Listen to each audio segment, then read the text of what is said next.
What's the meaning of crossroads?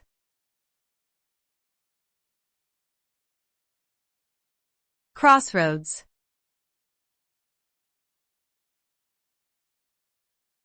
Crossroads.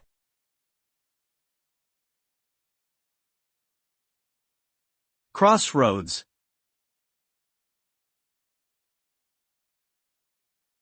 Crossroads.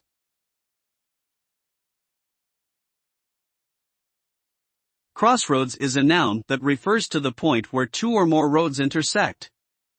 It can also be used figuratively to describe a critical decision point or turning point in someone's life or in the history of a society.